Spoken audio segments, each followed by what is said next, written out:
In the Shanti Parv of Mahabharat, when Bhishma was lying on the bed of arrows, Yudhishthir asks him questions related to kingship. One of these questions was, why does one man rule over persons of great intelligence and valor, although he has the same physical organs and mental attributes and is subjected to the same changes of birth and death and is equal in all respects. So in simple terms, Yudhishthir wanted to know what makes a person who has the title of king special and how this institution of kingship evolved over time so that now this person whom we called king rules over everybody else. Now this question did not trouble Yudhishthir alone.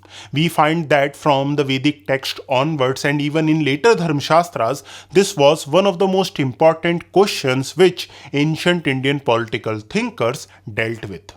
And for us to understand how they answered this question, we have to see how in our ancient Indian texts the origin of kingship has been explained. Now, for many historians, how our ancient Indian texts explain the origin of this institution of kingship reflects the position of king during that period or during the time of when this particular text was composed. So if we look at ancient text, we find that one of the earliest descriptions of how this institution of kingship came into being is present in the Vedic text, particularly Aitreyi Brahmana and Taitreyi Brahmana. Now, in these two texts, we find that different versions of how the king came into being. So, if you look at Taitreyi Brahmana, here the story is quite simple. Lord Prajapati sends his younger brother Indra to become the king of the Devas. Now, when we move to Aitreyi Brahmana, here we find that there are two different versions.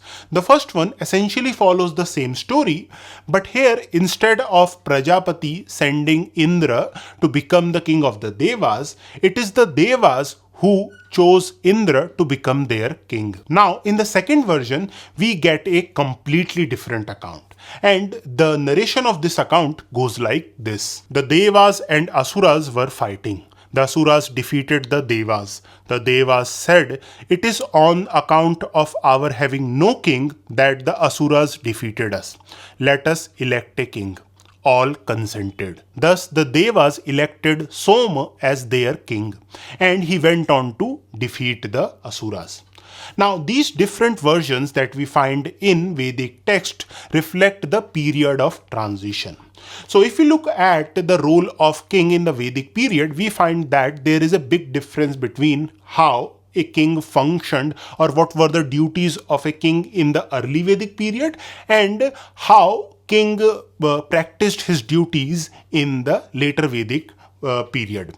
So if we look at early Vedic period, we find that the main role of the king or the Rajan was to lead his people in battle.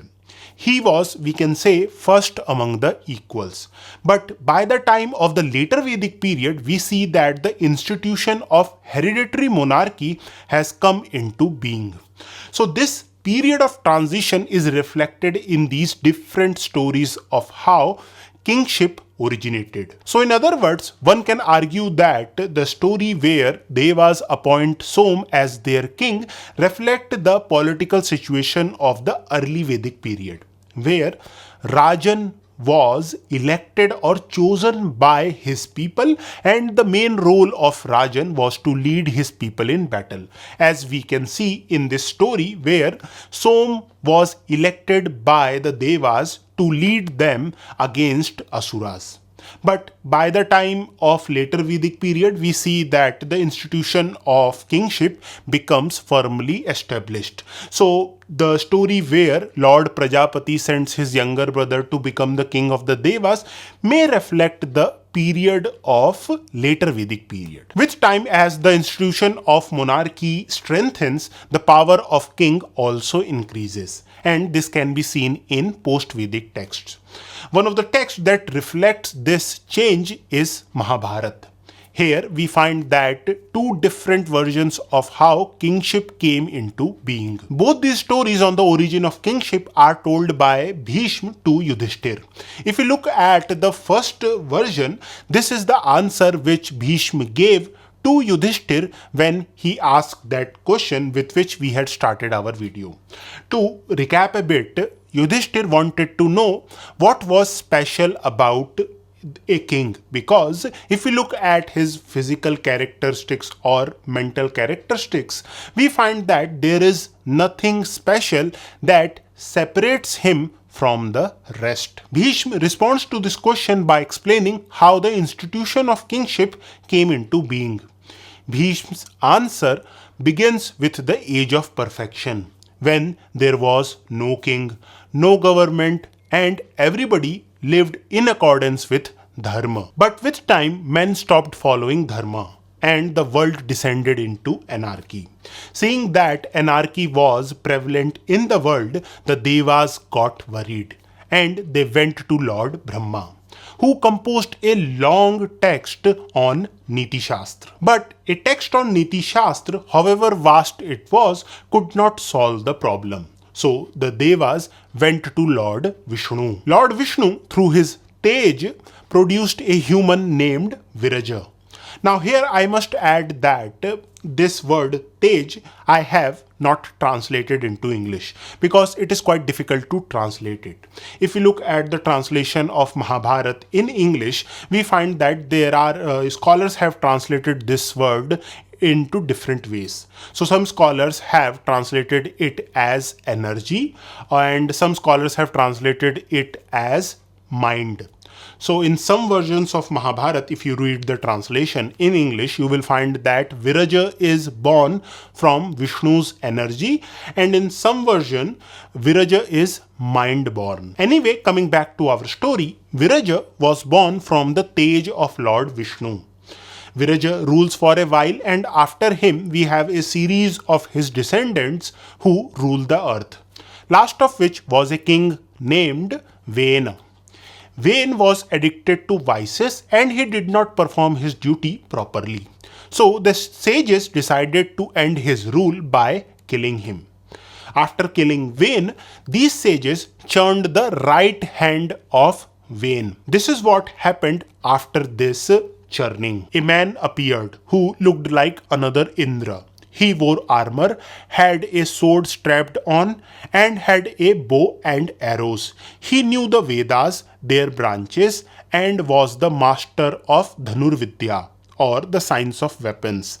The entire policy of administering Dandaniti came to that best of men. This man was called Prithu. Now, I understand that this is a rather long story, but it is quite important because the second explanation or the second version is quite different from the first.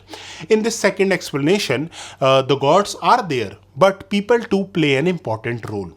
There is no discussion of the age of perfection. Instead, the story starts with the age of anarchy. To deal with the anarchy that prevailed, people came together and they made an agreement among themselves.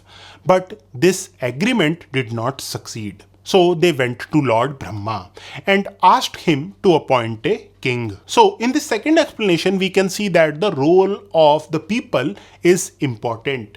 But eventually it is Lord Brahma who ultimately decides or appoints the king. Now, in the first explanation, we see that whether we are talking about Viraja or Vain, both these kings were born or came into existence through divine intervention. Now, if we look at the Buddhist text, we find that here too there are many versions of how the institution of kingship came into being. But in most of the early Buddhist text, we find that the broad story is roughly the same. I will here tell the story that is found in the Vinaya text of the Moola Sarvastivadin school. In this version, it is Lord Buddha himself who tells this story to his disciples. The story begins after the dissolution of the world. In this new cosmic cycle, the world is beginning to evolve again. In this original state of nature, beings that are coming into existence have godlike qualities. But as this new cosmic cycle moves forward, these beings transform into humans. And with time, we see that the institution of private property also comes into existence. Gradually, physical and moral decay begins. To combat this, people decide to demarcate their field. But this does not solve the problem, and the practice of stealing others' crops continues. In the end, to solve this problem, the people come to an agreement. Amongst them, they choose the largest, the handsomest, and the strongest individual. They call him Mahasammata, as he had the homage of many. He was called Kshatriya, as he was the lord over the fields and kept them away from harm. He was called Raja, as he was a righteous man and wise and brought happiness to mankind. So in this Buddhist version, we can see that there is no divine intervention. It is the people who choose their king. Now, when we compare this version to the versions that are present in Mahabharata, we can see that there is a clear difference. In Mahabharata, it is quite clear that here the ideal form of government is monarchy. And that is why one can argue that the origin of the monarchical institution is explained through divine intervention. Or in the origin of kingship, divine intervention plays a very important role in Mahabharata. But in the Buddhist text, the situation is completely different. This emphasis on people that we see in Buddhist text reflects the situation of northern India during the 6th century BC or during the period of Lord Buddha. We have to also not forget the fact that during this period, there were many non-monarchical states in northern India. In fact, Lord Buddha was from such a state. The Shakyas were called a Gana. So, the fact that in the Buddhist worldview, these Gana or Sanghas played a very important role is reflected in how they thought about the emergence of institution of kingship, where it is the people who play the most important role. There is not much significance paid to divine intervention. Now, these different versions that are present in our ancient text that explains how kingship came into being reflects the changing political scenario. That is why Taitreyi Brahmana or Aitreyi Brahmana and how it thought about the emergence of monarchy, its view is completely different from the view that is present in Mahabharata. And Mahabharat's understanding of the emergence of the institution of kingship is different from that of the Buddhist text. This difference in the understanding reflects the changing political role of the king. Now, if you like this video and you want to know more about ancient political thought, do watch this video where I have discussed the ancient political concept of Matsya Nyaya or the law of the fish. If you like this channel, do like this video and subscribe. Thank you for watching.